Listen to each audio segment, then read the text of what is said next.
Усім прывітанне, з вами Зміцер Лукашук. Як звычайна, мы абмяркоўваем падзею Беларусі за яе межамі. Ну і сённяшняе наше абмеркаванне мы працягнем са студыі з нашай рэгулярнай эксперткай, тэалагіняй, эксперткай у галіне рэлігіі, палітыкі і абароны правоў. Я дадам яшчэ паліталагіняй Натальей Василевич. Добрый день, Наталья.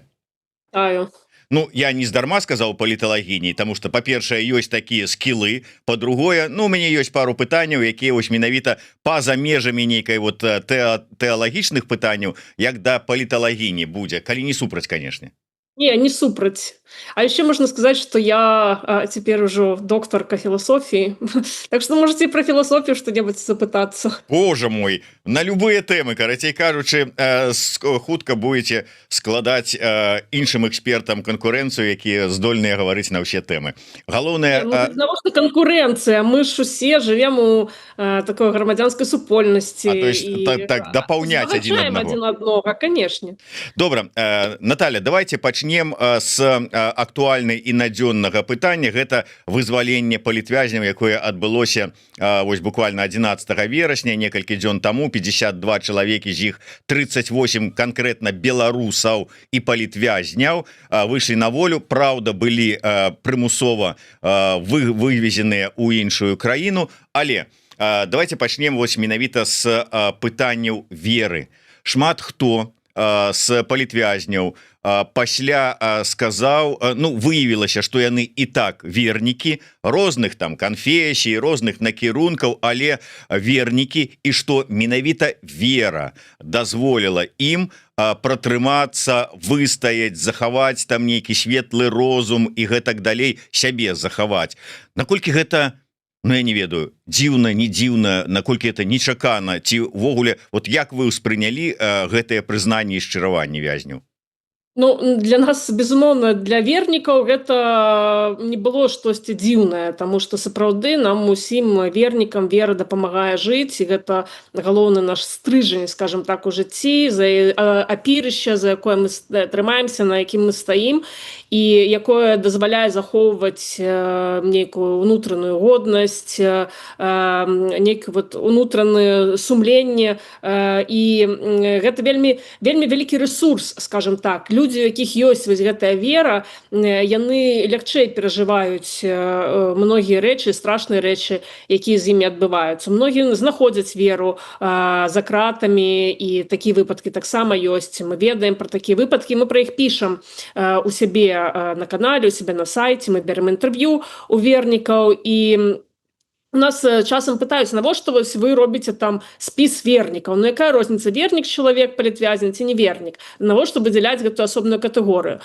З аднаго боку, мы хочам паказаць, што вернікі, яны вельмі актыўныя грамадзяне, яны удзельнічаюць і ў грамадскім жыцці, у палітычным жыцці, і што для іх вот гэтым базісам іх асобы з'яўляецца гэтая вера, і наколькі вера можа быць гэтым інструментам, ресурсам, якая дае эмоцыі, якая дае нейкае бачанне, візію, вот таму мы называемся хрысціянская візія, наша арганізацыя. І, безумоўна, гэта вельмі важная рэч, і нам часам кажуць, а чаму вы гэтага чалавека дадалі, мы ніколі не чулі, што ён вельмі актыўны. Вот пра Міколу Дзядка у нас часта пыталіся. Ну, Мікола Дзядок выйшаў, да, і расказаў сам. Тое самае пра Сергея Ціхановскага пыталіся, для Сергея Ціхановскага наогул вера, ну, самае галоўнае ў ягоным жыцці, он пастаянна вяртаецца да гэтага пытання.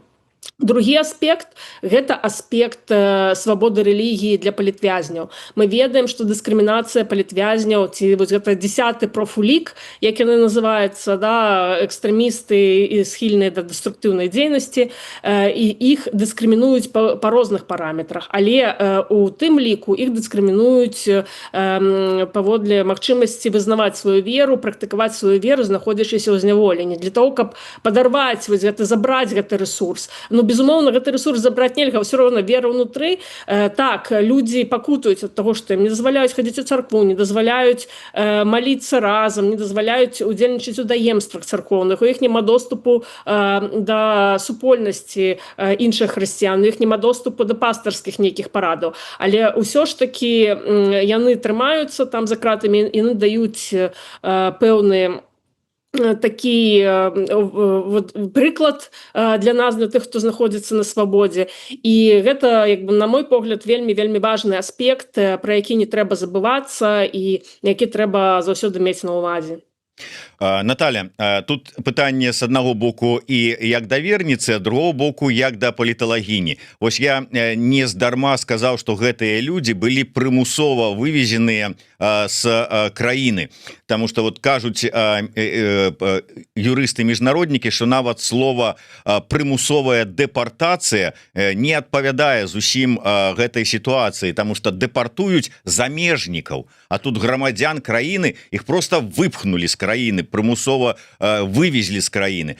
Скажи мне, ласка, вот як ты саму гэтую сітуацыю з гэтым прымусовым выкідваннем з краіны людзей, як бы ты трактавала і як табе яна бачыцца?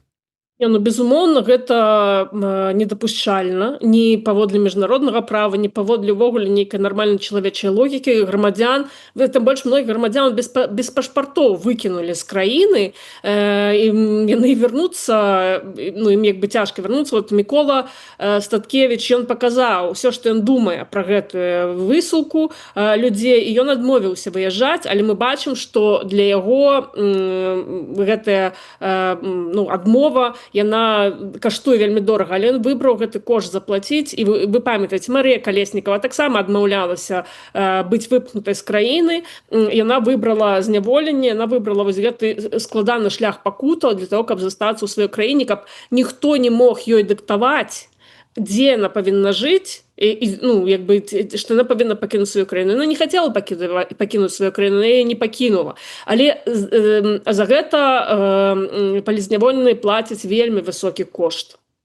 І ведаеце, ну, там Лукашенко, калі выступаў, казаў пра гэта вызваленне палітвязняў, сказаў, што это з гуманітарных прычынаў ён вызваліў палітвязняў, так, што для ўз'яднання сем'яў. Ну, і якое ўз'яднанне сем'яў? От з Дмітра Дашкевіча яму заставалася там зусім некалькі дзён, можна сказаць, адсидзець. І ён бы мог уз'яднацца са сваёй сям'ёй у Беларусі, а цяпер ягоная сям'я знаходзіцца ў Беларусі. Ягоная жонка сама асуджаная была на хатнюю хімію. Ну, як бы, ён аказаўся, не ўз'яднаўся са сваёй сям'ёй. Ён сам сказаў, што, ведаеце, калі я не змагу з'яднацца са сваёй сям'ёй, гэта самае важнае для мяне, для свабоды, я вяртаюся ў Беларусь назад. Таму для людзей быць у сваёй краіне гэта каштоўнасць, безумоўна. І я ось сама па сабе нават ведаю, я не была ў Беларусі 5 гадоў, і для мяне гэта, ну, як бы я не магу гэта ўявіць. Мне дагэтуль я жыву ў 2020 годзе просто таму, што я не магу ўявіць, як я жыву не ў сваёй краіне, як я не магу схадзіць на станцыю метро Пятроўшчына, паглядзець на зорнае неба на станцыі метро Пятроўшчына, паслухаць «Асцярожна, дзверы зачыняюцца», схадзіць у цэнтральны універсам, да, выпіць там піва Аліварыя. Не магу схадзіць у Петрапаўлаўскі сабор памаліцца, не магу да Мінскай іконы Божай Маці схадзіць памаліцца. Ну, я пазбаўлена радзімы, я пазбаўлена магчымасці быць дома, быць са сваімі сябрамі многімі, быць са сваімі сваякамі. І, ну, для мяне гэта цяжка пераносіцца. І, безумоўна, так не павінна быць. Людзі не павінны быць выгнаны са сваёй краіны, яны павінны бяспечна магчы жыць у сваёй краіне. Вось, што тут можна сказаць? Ну, безумоўна, гэта парушэнне, але для кагосьці быць на свабодзе, быць, скажем, без таго, каб з цябе здзекаваліся, цябе катавалі, ты просто не мог... Людзі, якія сядзяць, яны таксама не могуць схадзіць на станцыю метро Пятроўшчына і паглядзець на зорнае неба там, так? Потому што яны знаходзяцца там, дзе часам і неба не бачна.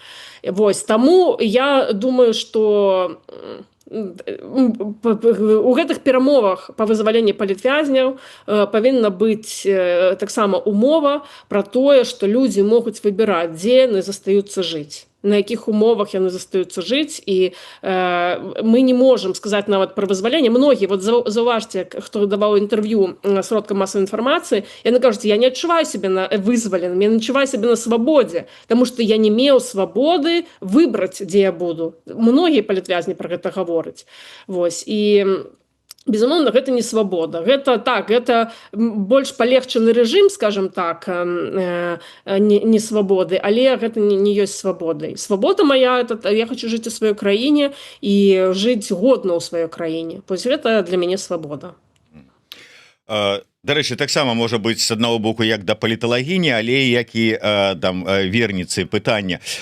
Кажуць, вот просто як прыклад, не ведаю, наколькі ён зараз рэлевантны ў дачыненні да нашай вось гэтай сітуацыі, але да прыкладу мне мае украінскія сябры, якія апынуліся на фронте, яны казалі, калі ты сядзіш на перадке в акопе і над табой пролетае расійскі снарад, ты нават які б ты не быў там, як бы ты моцна до гэтага не верыў у Бога, ты пачынаеш хрысціцца. То есть вот вера прыходзіць праз пакуты, праз выпрабаванне, праз пагрозы жыццю. Вот тое, пра што зараз праходзіць беларускае грамадства, праз гэтыя шконкі і турмы лукашэнкаўскія, гэта ўзровень як бы спрычынення да Бога, яно падвысіць ці не? Я не ведаю, тут у людзей все ж таки гэта індывідуальна адбываецца, і для кагосьці гэты досвед можа быць перапрацаваны, гэта траўма, да? Мы будзем, ну скажем, вот у псіхалогіі такія перажыванні, праз якія чалавек праходзіць, яны называюцца траўмай, да? І траўма яна можа по-рознаму у жыцці чалавека потым неяк быць перасэнсавана і стаць крыніцай альбо натхнення, альбо крыніцай вось новага жыцця, альбо крыніцай веры, ці наадварот, яна можа стаць вось гэтым пунктам, з якога цяжка як нейкімі кайданамі на нагах, на немагчымасці вырвацца з гэтай траўмы, пастаяннай рэтраўматызацыі, перажывання гэтай траўмы, знаходжання ў сабе там ненавісці, агрэсіі, злосці, неких таких негатыўных пачуццяў і разбураючых чалавека. І таму я не ведаю, як гэта адаб'ецца на беларускім грамадстве. Я веру ў тое, што як бы беларускае грамадства, перажыўшы не толькі траўму пасля 20-го года, але і 20-й год, вось гэтае натхненне все ж таки мае розныя палюсы унутры сябе, вось гэтыя розныя псіхалагічныя палюсы, і можа, напэўна, паяднаць іх. І вось гэтым святлом 20-го года асвятліць усё, што было пазней, вось гэта ўсе пакуты, праз якія давялося прайсці. Магчыма, у нас яшчэ новы 20-й год нас чакае наперадзе нейкая перамога, якая дасць нам новыя сілы і новую веру у тое, што мы можам выжыць, у тое, што мы можам быць годным грамадствам, збудаваным на любові, на салідарнасці і гэтак далей. Таму цяжка сказаць, як гэта будзе развівацца. Все ж таки, на мой погляд, вера ў Бога гэта не столькі грамадскі працэс, колькі асабісты працэс. Чалавек кожны да гэтага прыходзіць у свой час, праз свой шлях, і нейкія умовы, так, яны ствараюць больш такія вокны, адкрываюць для гэтай веры, але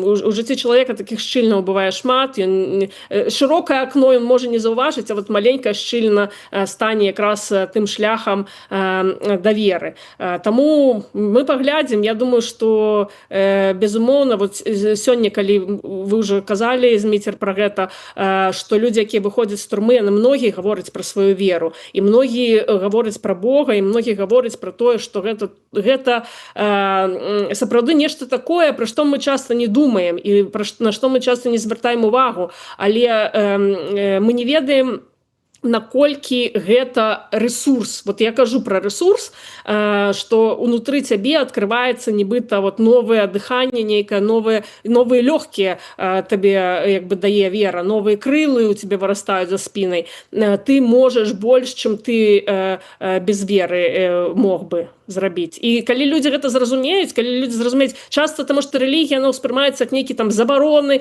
якія там чалавека вось увязніваюць, яны не даюць яму сваю свабоду выражаць і гэтак далей. Вот як сістэма забаронаў успрымаецца рэлігія. Але насамрэч, вот сёння мы пра гэта і гаворым, і бачым, і сведчаць нашыя палітвязні пра тое, што нават у самых умовах такога зняволення вера якраз і дае вось гэтую свабоду, што вера – гэта крыніца свабоды, гэта Бог вышэй за Лукашэнку. І вот, дарэчы, зараз по новым календары, по старым календары, по юліанскім календары на мінулым тыдні было свята адсячэння галавы Яна Прадвесніка, так, прарока вялікага.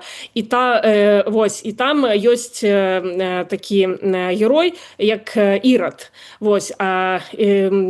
Што мы ведаем пра Ірада, пра гэтых людзей, якія як бы забіваюць прарокаў, якія бяруць на сябе нейкую такую функцыю судзіць. Яны не могуць судзіць без таго, каб ім не было гэта, ну, як бы іх улада, яна знаходзіцца пад уладай Божай.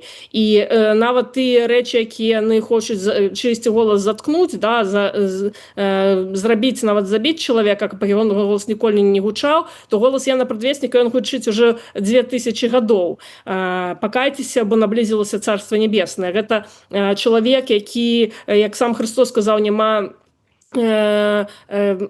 такого чалавека, ну, як бы першасны, той, хто перада мной ішоў, той чалавек, які падрыхтаваў народ да прыняцця самога Хрыста. Вось, я кажу гэта пра тое, што вера нам дазваляе бачыць іншае вымярэнне, якое знаходзіцца па-за палітыкай, якое знаходзіцца па-за вось гэтымі рэчамі, якія бачныя сёння. Яно дазваляе бачыць больш і бачыць у будучыню і ведаць, што все ж таки гэтае зло, якое пануе цяпер на беларускай зямлі, не толькі на беларускай зямлі, у суседніх краінах, скажем так, і ў Расіі пануе зло, што гэтае зло, оно не вечнае, і што гэтае зло, оно скончыцца, што у гэтага зла няма рэсурса такога, якое ёсць у добра. Потому что добро, яно мае вось гэты рэсурс у самім Богу, ён бясконцы, ён абсалютны, ён ніколі не вычарпальны рэсурс. Вось, таму тыя, хто вось воіны святла, тых, хто за добро выступае, за праўду, яны заўсёды мацней за любую сілу зла.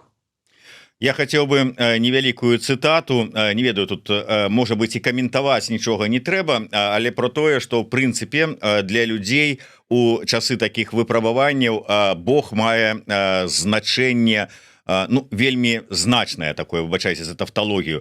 Марына Адамович, жонка Мікалая Статкевіча, кажа ў сваім інтэрв'ю: паміж намі заўсёды ёсць сувязь. Не ведаю, як гэта растлумачыць. Праз Бога, напэўна. Я заўсёды адчуваю, калі яму дрэнна, а калі добра.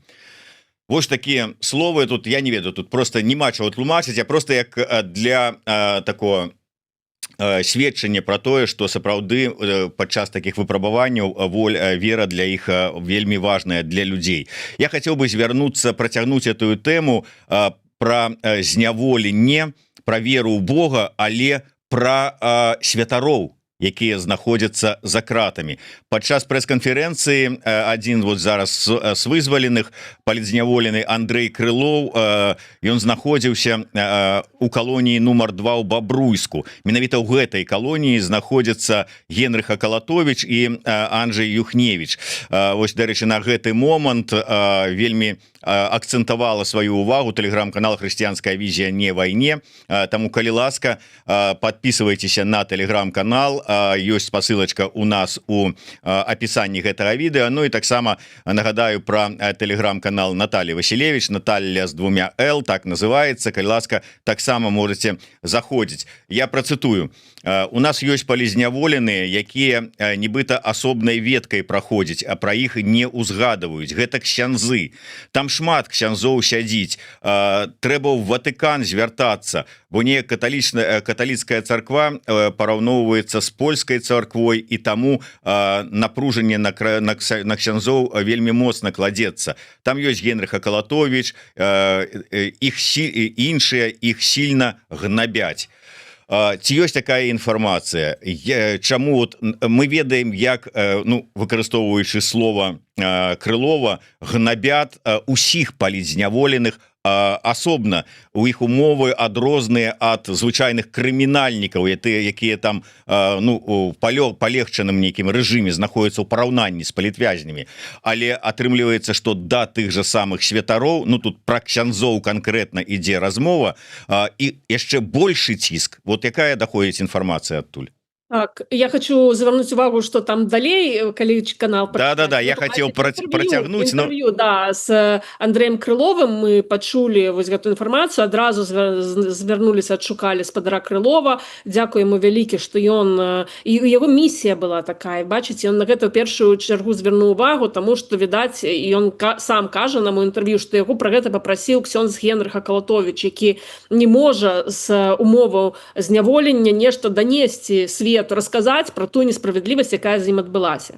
Дык вось спадар Крылоў, ён казаў пра двух ксяндзоў, гэта Анджэй Юхневіч і Генрых Акалатовіч. Ён адразу пазначыў, што з Анджэем Юхневічам яго не атрымалася пагаварыць і даведацца інфармацыю, таму што ён знаходзіцца на нізкім статусе з-за тых артыкулаў, якія яму прыпісалі.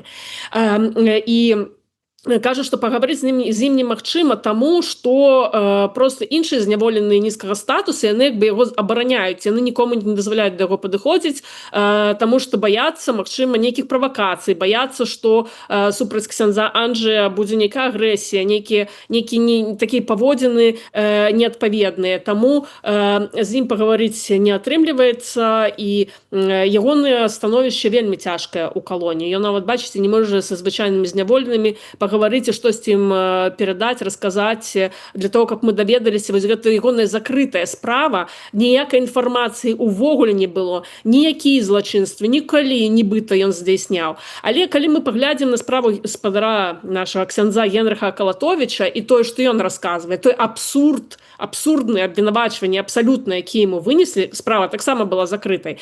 Пра тое, все пыталіся, а што это вот все ведалі, што ёсць там нейкі 1 мільён еўра, які нібыта ягонымі дзеяннямі была нанесена шкода дзяржаве, і ён павінен за гэта кампенсаваць 1 мільён еўра. Што ж мог ксёндз нарабіць так, каб 1 мільён еўра дзяржава патраціла і атрымала шкоду? А тут аказваецца, вот як ён сам расказаў Андрэю Крылову, Андрэй Крылоў, можа, ён нават і не мог это перадаць нармальна, таму што абвінавачванне настолькі абсурдна, што канцоў як бы не знойдзе, што нібыта ксёндз Акалатовіч нейкім чынам перанакіраваў самалёты узброеных сілаў Беларусі і Расіі не ў той накірунак. І вот яны паляцелі, патрацілі паліва, патрацілі там лётныя гадзіны, не ведаю, дарагая рэч падняць самалёты. Да? І вот гэта эскадрылля паляцела ў нейкі не ў той бок, і такім чынам аж 1 мільён еўра было патрачана на тое, каб на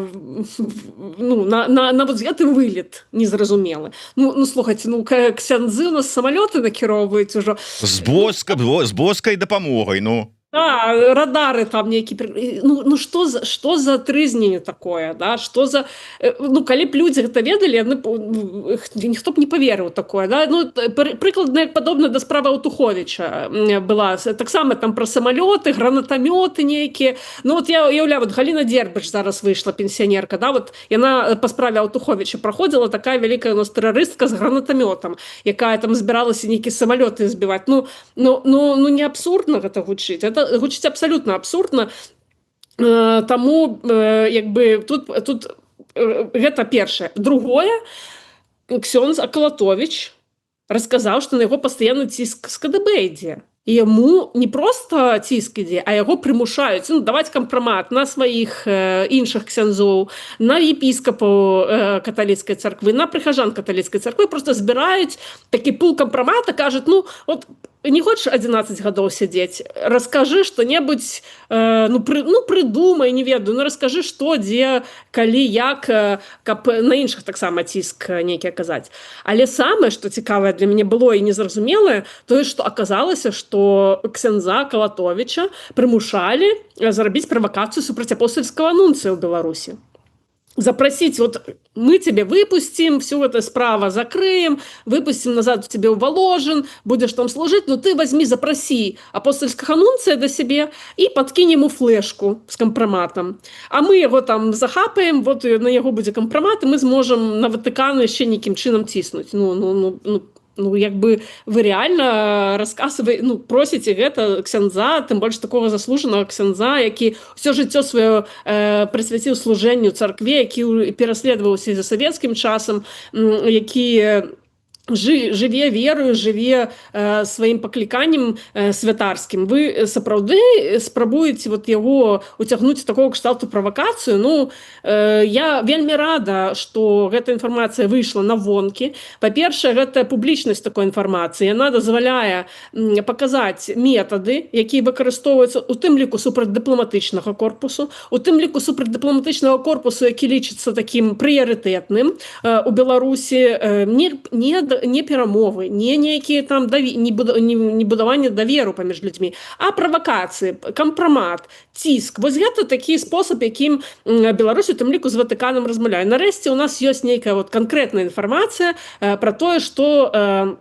такі ціск адбываецца. Па-другое, гэта дазваляе неяк зрабіць тых супрацоўнікаў, магчыма, дыпламатычных місій як бы больш бяспечна іх сітуацыю, таму што цяпер зразумела, што калі раптам на іх выявіцца нейкі кампрамат, то гэты кампрамат, мы ведаем, які ён робіцца. Яго падкідваюць на флешках чужымі рукамі для того, каб ён з'явіўся. Вось. І гэта вельмі такая важная інфармацыя, істотна. Я думаю, што Ватыкан павінен вельмі звярнуць на гэта увагу і прадпрыняць таксама пэўныя меры для того, каб такога не адбывалася. Каб вось гэты ціск у дыпламатычных стасунках, такі, нават не ціск, это ніжэй плінтуса у дыпламаты такія паводзіны, такія правакацыі, каб гэта было, высновы былі зроблены і было зразумела, як з такімі партнёрамі дзейнічаць у далейшым. Вось, таму ксёндз Акалатовіч ён прасіў данесці да Ватыкана, да міжнароднай супольнасці, да медый сваю сітуацыю, вот тое, што з ім адбываецца, сітуацыю вось гэтага ціска, пад якім ён пастаянна знаходзіцца, каб паказаць сутнасць гэтага рэжыма, што сутнасць рэжыма выбівання з гэтымі КДБшнымі метадамі, выбівання кампрамату на нейкіх іншых людзей, гэта тое, што цяпер у тая рэчаіснасці, якой мы жывем, што рэальна зараз рэжым беларускі, ён спрабуе все конфессии. Я скажу, что это не только католиков датычыцца, православных это таксама датычыцца. Ведаеце, тыя умовы, якіх знаходзіцца православны святар Сергей Рязанович у калоніі, яны таксама вельмі страшныя. І мне расказвалі людзі, якія таксама сидзелі з ім разам, што яму нават калі там цукерачку якую-небудзь дасць хтосьці з іншых палітвязняў, адразу едзе на ШИЗА. Як часто бывае, калі там з палітычнымі размаўляць, то з ім нельга размаўляць, з ім нельга ніякай камунікацыі падтрымліваць, ты адразу едзеш у ШИЗА за гэта. Тым не менш, людзі, яны падтрымліваюць, яны ўсё роўна неяк выказваюць пэўную салідарнасць і шкадуюць гэтых святароў. Все разумеюць, што яны там апынуліся не за нейкія злачынствы. Яны там апынуліся зусім з іншых прычынаў, таму што на іх просто хацелі зрабіць кампрамат. Я хочу сказаць, што гэта вельмі нізка рабіць са святароў крыніцу кампрамата на іншых людзей, вербаваць святароў для того, каб яны дакладалі, разумееце, іх там вербуюць не так, што давайте мы табе дадзім грошай, а ты будзеш нам інфармацыю даваць. Яны ставіць гэтых добрых, годных святароў ва ўмовы, ты сядзеш на 11 гадоў, ці будзеш нам інфармацыю даваць. Мы тебе згнабім на Крэсціна, але мы прымусім тебе інфармацыю даваць. Мы тебе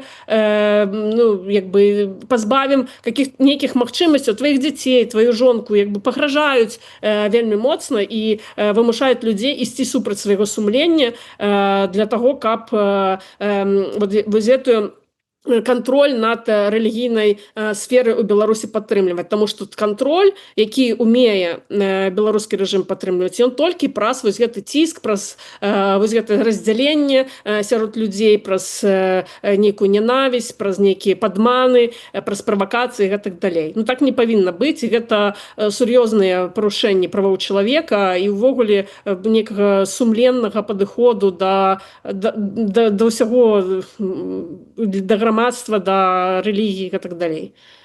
Калі браць словы ўсё ж такі Крылова, ён там кажа, там шмат ксяндзоў сядзіць.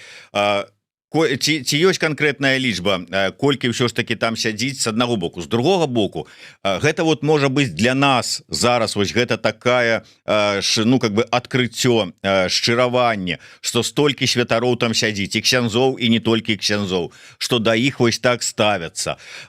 Ну колькасць затрыманых мы вот там ведаем, не ведаем. Слухай, ну Ватыкан же ж павінен ведаць, колькі ксяндзоў, якія служылі ў Беларусі, апынуліся за кратамі. І Ватыкану што? Это ніякім чынам не муляе, яны там прымаюць вось гэтага так званага амбасадара лукашэнкаўскага ў сябе ў Ватыкане, спрабуюць там нейкія там пацалункамі абмяняцца. Што гэта?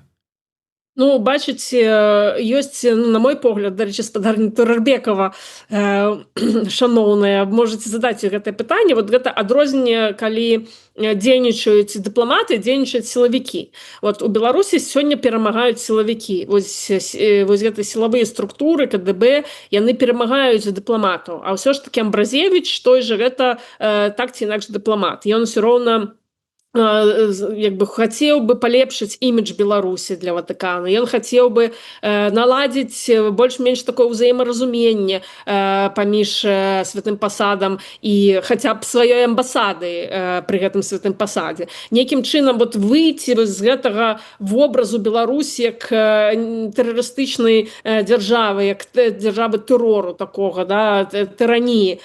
І пры гэтым ён як бы напэўна робіць усё ад яго залежнае для того, каб гэты вобраз нейкім чынам паляпшаць. Але пры гэтым ёсць вось гэтыя сілавікі, іншыя як бы накірунак, якія плеваць хацелі. Ім здаецца, што наадварот вобраз дзяржавы тэрарыста, вобраз дзяржавы тыраніі, вобраз такой моцнай дзяржавы цяпер у міжнароднай палітыцы выклікае больш павагі. Калі ты моцны, калі ты у цябе няма ніякіх чырвоных ліній, калі ты можаш сабе дазволіць все што заўгодна, то ты маеш павагу на міжнароднай арэне. Мы бачым, што зараз вельмі моцна змяніўся тренд, да, цяпер палітыкам трэба быць такім нахабным, рэал-палітычным, да, такія, якія шукаюць нейкую выгаду, могуць правярнуць нейкае дзельца, да, такую справу там сабе правярнуць, кагосьці абдурыць, кагосьці надурыць, на кагосьці націснуць. Вось гэта лічыцца як бы класным стандартам для сучаснай палітыкі. Таму я думаю, менавіта такім чынам рэжым Лукашэнка і дзейнічае, і у яго ёсць і пэўныя поспехі, таму што палітыкі, якія дзейнічаюць падобным жа чынам, да, яны як бы Лукашэнка называюць мудрым прэзідэнтам, прям такім высокую павагу, які выклікае, гэтак далей. Я думаю, што калі б Лукашэнка паехаў з Трампам пагаварыць, то Трамп бы яму адвесіў вельмі шмат кампліментаў, і бачыце, яму Трампу якраз такія палітыкі падабаюцца, таму што ён умее з імі размаўляць, і у іх як бы з аднаго поля ягады, скажем так, яны з таго ж выраслі грунту. Вось. Таму ёсць у гэтым і свая рацыя для рэжыма Лукашэнкі, але, безумоўна, Ватыкан усё ж такі ён арыентаваны на іншыя наратывы, скажем так. Ён все ж такі наратывы такого моцнага дзебашыра ў бары, да, яны не зусім прыцягальныя для Ватыкана, ўсё ж такі яны працуюць іншымі методамі, больш такімі мяккімі, больш разумнымі. І пакуль мы бачым, што як бы, да, сапраўды ніякіх заяваў з боку Ватыкана не было, але я думаю, што Ватыкан робіць высновы, робіць пэўныя пазнакі сабе там в файлах, і ён гэту сітуацыю адсочвае. Магчыма, Ватыкан, бачыце, заўсёды пытаюць, а што можа зрабіць Ватыкан, колькі дывізій у папы, да? Што ў прынцыпе-то Ватыкан і можа зрабіць? Ну, скажа, ну вот, мы асуджаем, выказваем глыбокую заклапочанасць тым, што нашы ксяндзы сядзяць. І што Лукашэнка ад гэтай глыбокай заклапочанасці кагосьці вызваліць? Не вызваліць. Таму Я думаю, што Ватыкан шукае нейкага акна магчымасці, ён все ведае, все бачыць, там людзі просто зараз яны не бачаць, куды яны могуць уціснуцца, якім чынам яны могуць уціснуцца.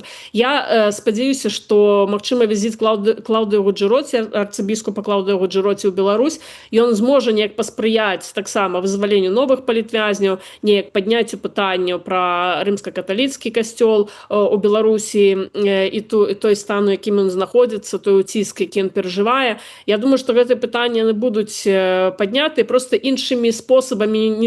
Это ж пытанне не для нас трэба падняць, правильно? Мы-то самі разумеем, што адбываецца, і Ватыкан не хоча просто зрабіць уражанне на нас, што мы сказали: о, мы таксама згодны, такія добрыя людзі ў гэтым Ватыкане, все правильно сказали. Не, яны таксама арыентаваны на вынік, і яны павінны размаўляць з дыктатарам на нейкай мове, на якую ён разумее, і паглядзім, на якія высілкі будуць, якія вынікі будуць гэтых высілак. Пакуль гэта рана казаць, але безумоўна публічна трэба заклікаць Ватыкан да таго, каб ён нейкім чынам праявіў сябе, нейкім чынам звярнуў увагу на беларускую ситуацию, каб беларуская ситуация стала одной из приоритетных для знешняй палітыкі Ватыкана. І для міжнароднага каталіцкай супольнасці, каб Беларусь была таким вядомым прыкладам таго, што і як адбываецца, і то, як трэба дзейнічаць, і што трэба змяняць у палітыцы Ватыкана. Наталья, так, потиху у нас тут 10 хвілінаў засталося до конца эфира. Я хотел бы закрануть яшчэ две темы. Первая. Я читаю таксама на телеграм-канале «Хрысціянская візія не вайне», на якія яшчэ раз заклікаю ўсім подписываться, не забываючыся подписываться на YouTube канал Еврорадио, каб не пропускать наши сустрэчы і размовы с нашей эксперткой Натальей Василевич. И тому, глядим, у вас есть такая, трэшавая навіна про сустрэчу духаўніка Свято-Елисаветинского монастыра протаіерэя Андрэя Лемяшонка, якому нечаканае пытанне задалі: ці каранаваў патрыарх Кірыл ужо Путіна. І беларускі святар адказвае: Путін і так ужо цар і збірае разграбленая і разбросаная дзяржаву. То есть вот беларускі святар рассказывае про беларусам, про цара Путина, які збірае разбросаную, у тым ліку і вот паўночна-заходні край, вот у межы адноўленай расійскай імперыі. Ці як это ўспрымаць? Мне тут нашмат цікавей пытанне, а не адказ, таму што калі такое пытанне з'явілася, значыць, у нейкіх праваслаўных колах ужо цыркулюе новая тэорыя змовы, вот такая цікавая, пра нібыта каранацыю Путина, не веду, коронацию, что за слово заходнее. У нас венчаються на царство, не коронують, правда? Вось, у нашей Святой Руси, нашей Российской империи, никакого коронования у нас тут нема. Что это за... Вось, некая такая теория змовы циркулюе. И, видать, трэба пошукать гэтай крыніцы, дзе яна знаходзіцца, і што за гэтай теоріяй змовы стаіць. Вось. А то, што Лемяшонак гаворыць, я не ведаю. Мы часам ставім штосьці цікавае такое на наш канал, просто каб падтрымліваць увагу да таго, што адбываецца ў Свято-Елизаветинскім манастыры, да таго ўзроўня духоўна-інтэлектуальнага, так, які адразу вот з такіх пытанняў, з такіх адказаў ён бачны, прыкладны ўзровень. Таму я не магу каментаваць. Я не ведаю, што ў галаве у Андрэя Лемяшонка, там і Катюша, расцвіталі яблыні і грушы, і ДНР, нейкія прыязджаюць там спевакі адтуль, і Путін, і Лукашенко, і вот такая вот каша у яго у галаве, якая, не ведаем, якая, што табе, каша-мамаша. Не зразумела, што там трапіцца сёння, а што заўтра у яго, які будзе настрой з гэтай кашы выцягнуць якую лыжку вось гэтага коктейлю, я не ведаю уже, як гэта назваць, тэорыі змовы, нейкіх вот такіх уяўленняў. Вось я таму не я лічу, што гэта як бы нават дзіўна каментаваць, ну ты каментаваць ну реально нейкія тэорыі змовы нейкіх там пенсіянераў, які гуляюць у даміно ў двары і там расказваюць адзін аднаму пра іншапланецян, альбо пераказваюць РНТВ все гэтыя цудоўныя, я не ведаю, што такое РНТВ, я просто ведаю, што калі кажуць пра нейкія такія дзіўныя штуки іншапланецян экстрасэнсаў, да, то это называется дыскурс РНТВ. Вось, я сама ніколі не глядзела, можа дарма, можа трэба пазнаёміцца з гэтай сферай чалавечай жывога жыцця і камунікацыі, так, вось, але, ну, як бы каментаваць, што я магу сказаць? Ну, Андрэй Лемешонак у сваім рэпертуары. Ну ўсё ж таки троху адрозніваюцца тыя вось канспіролагі, якія сядзяць з шашкамі, умоўна кажучы, у двары свайго спальніка, і духаўнік манастыра і ўсё астатняе. Але ты мне слухай, можа прыспеў час ужо, я не ведаю, там абрад изгнання бесаў у Лемешонку правесці, ці там святым пісаннем яму там добра ляснуць па галаве. Ну, бачыце, пасля аднаго з эфіра Еўрарадыё такі абрад мне прапановаў Грыша Азарёнак праводзіць уже да мяне у дачыненні. Вось я думаю, што ну это не то, што нават бес, гэта просто ну чалавек, ну скажем так, сталага ўзросту, без належнай адукацыі, без належнай багаслоўскай адукацыі.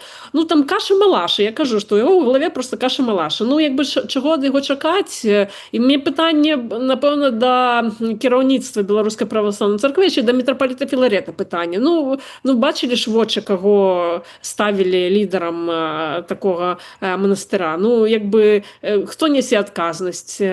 Ну чалавек, ну яго абмежаваная адказнасць, таму што ну вот ягоны ўзровень мы бачым. Вось, таму ад яго чакаць чагосьці іншага, ну чаго ад яго можна чакаць. Вось, я хочу вярнуцца зноў да палітвязня ўсё ж такі, да, таму што мы ад этой тэмы дайшлі, а вельмі важная інфармацыя на наступны тыдзень. Я хочу пра гэта агучыць, пра гэта сказаць. Будзе арганізаваны кангрэс, які прысвечаны тэме палітвязняў, дапамозе палітвязняў, вызваленню палітвязняў, патрэбам палітвязняў, і хрысціянская візія таксама прымае ўдзел у арганізацыі гэтага кангрэсу. Будзе 26 з верасня ў Варшаве, першы дзень кангрэсу 28-го ў Познані. Таму мы всіх зацікаўленых асобаў запрашаем рэгістравацца на гэты кангрэс, медыі прыходзіць асвятляць тыя пытанні, тыя падзеі, якія будуць адбывацца на кангрэсе.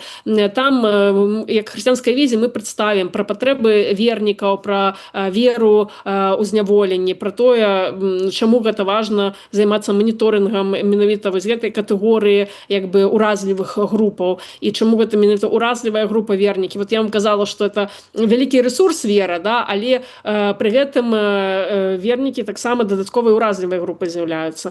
І я думаю, што гэта важная падзея, і нам трэба рыхтавацца і да таго, што рэпрэсіі не спыняцца, рэпрэсіі будуць працягвацца, нам трэба будзе зноў дапамагаць палітвязням і удзельнічаць у вызваленні палітвязняў любымі спосабамі, якія нам даступныя. А таксама пра тое рыхтавацца да таго, каб вызваленыя палітвязні таксама атрымоўвалі належную дапамогу, належную ўвагу і не засталіся выкінутыя з Беларусі цяпер, да, але каб яны не засталіся пакінутыя намі беларускай супольнасцю. І гэта вельмі важна. Ну так, да, мы акурат такі ўжо прыладзілі эфір з гэтай нагодай з Крысцінай Шыянок і звяртаем вось Наталья Васілевіч яшчэ раз увагу на гэты аспект. Асабліва важнае гэтае пытанне на фоне тых вызваленняў, якія ідуць і якія, будзем спадзявацца, будуць працягвацца, але чым больш людзей будзе выходзіць і калі іх будуць ізноўку такі выпіхіваць з краіны, гэта кладзецца цяжарам на ўсіх нас, таму што трэба неяк все ж такі салідарызавацца, кансалідавацца і усім разам падумаць, як нам гэтых людзей падтрымаць, дапамагчы, ну і гэтак далей. Безумоўна, я думаю, што будуць агучаныя гэтыя думкі. Наталья, давай на завяршэнне. Я просто пазначыў, што мы гэтую тэму прагаворым, але мы раней да яе звярталіся, і не ведаю, ці ёсць тут што новае сказаць, але кожны раз, калі я чытаю гэтую такога кшталта навіны у вас на тэлеграм-канале, мяне аж, ну я не знаю, аж вот злосць бярэ, як сказаў Шрайман. У чарговы раз у Шчуцінскім раёне стартаваў набор у праваслаўны ваенна-патрыятычны клуб. І вы пішаце, аднак сыходзячы з навучальнай праграмы гэтага клуба «Дружына» з'яўляецца чымсьці накшталт курсаў для пачынаючых сілавікоў пад патранатам царквы. То есть вот что, царква ўжо как бы ператварылася, ну не ўся, канешне, але ідзе шляхам да тым, што яны там, я не ведаю, там курс падрыхтоўкі там маладых там ментоў, там сам вертухаяў, я не ведаю, кім там яшчэ там ідэолагаў. Вот што адбываецца? Ну, адбываецца, на жаль, такі працэс, які мне не падабаецца самой, таму мы таксама занимаемся маніторынгам гэтага працэсу. У тым грамадстве, якое цяпер ёсць, да, беларускае грамадства, ніякія іншыя тэмы, яны не з'яўляюцца бяспечнымі. Всё астатняе, паспрабуй там арганізуй які-небудзь курс спеваў гімна «Магутны Божа», да, допустим, да, гэта ўсё не прымалі. То есть любое такого кшталту мерапрыемства, яно вельмі цяжка будзе праводзіцца, яму, ну, як бы заўсёды будзе пад падазрэннем, а нічога там апазіцыйнага яны не робяць выпадкова, а нічога яны там не робяць такога антыдзяржаўнага. Вось, таму, на жаль, вот тая прастора, якую пакінулі царкве, гэта, на жаль, гэтая прастора, так, супраца з сілавікамі, супраца з арміяй, тэмы патрыятызма, вот такога зразумелага патрыятызма, як прарасійскага патрыятызму альбо падтрымкі існуючага рэжыму, гэта ну, на самой справе бяда беларускага грамадства, таму што цяпер все астатняе яно знаходзіцца нібыта вот у такой шэрай зоне, а часам за чырвонай нейкай лініяй. Ты ніколі не ведаеш, што раптам хто можа стаць нейкай экстрэмісцкай арганізацыяй. Так вот, Еўрапейскі гуманітарны універсітэт стаў экстрэмісцкай арганізацыяй. Як цяпер што будзе з выпускнікамі гэтага навучальнай установы, якія жывуць у Беларусі, якія вучыліся там, у тым ліку выпускнікоў тэалагічнага факультэта, як бы вельмі шмат святароў вучыліся на тэалагічным факультэце ў Еўрапейскім гуманітарным універсітэце. То бок любыя медыі, любыя чаты, ўсё, што такое незалежнае і свабоднае, яно можа стаць у адзін момант экстрэмісцкай арганізацыяй, і на наступны дзень да ўсіх удзельнікаў прыйдуць і завязуць іх на Крэсціна, а то і у СІЗА ў Калядзічы, да, калі гэта Менск. Таму вось так і атрымліваецца, да, што дазволена, тое, як бы па такім найменшым супраціўленні ідуць святары. Хаця, у прынцыпе, царква, яна павінна быць, мець вось гэтай чырвонай лініі і ўсё ж такі захоўваць сваю ідэнтычнасць, захоўваць сваю маральнасць, захоўваць сваю нейкую вот асабістасць ад всякіх гэтых палітычных і іншых справаў. Вот хрысціянін Уладзімір Мацкевіч, які таксама быў вызвалены у ліку 52 чалавек, ён сказаў, што турма сама па сабе гэта не тое месца, дзе чалавек павінен знаходзіцца, што мы павінны ўсё перадумаць і увогуле адысці ад гэтага канцэпту турмы. І я з ім згодная, і я думаю, што царква вось гэтым павінна займацца. Царква павінна прадастаўляць грамадству нейкае новыя формы ўзаемадзеяння, формы павагі, формы любові, формы салідарнасці. А тут атрымліваецца, што царква проста бярэ такія вось метады сілавікоў і проста жыве вот у свеце, дзе ёсць турма, паліцыя, армія, дзе ўсё збудавана на гвалце, дзе все збудавана на уціску. І як я у пачатку казала, да, што ў многіх уяўленні пра рэлігію як такую інстытуцыю, якая хоча ўсё забараніць, заціснуць і гэтак далей, ну не зможа царква, сапраўдная царква заставацца царквой, калі яна будзе грунтавацца вось на гэтым падыходзе, ну як бы еднасці з уладай, еднасці з вось гэтымі паліцэйскімі метадамі. Ну так, сапраўды, не трэба спрычыняцца да улады, тым больш аўтарытарнай ці таталітарнай, бо сам у яе ператворышся. Я нагадваю, што у нас у эфіры была тэалагіня, экспертка ў галіне рэлігіі, палітыкі і абароны правоў, а таксама паліталагіня і філасафіня Наталья Васілевіч. Дзякуй вялікі, Наталья, да сустрэчы. Жыве Беларусь. Жыве.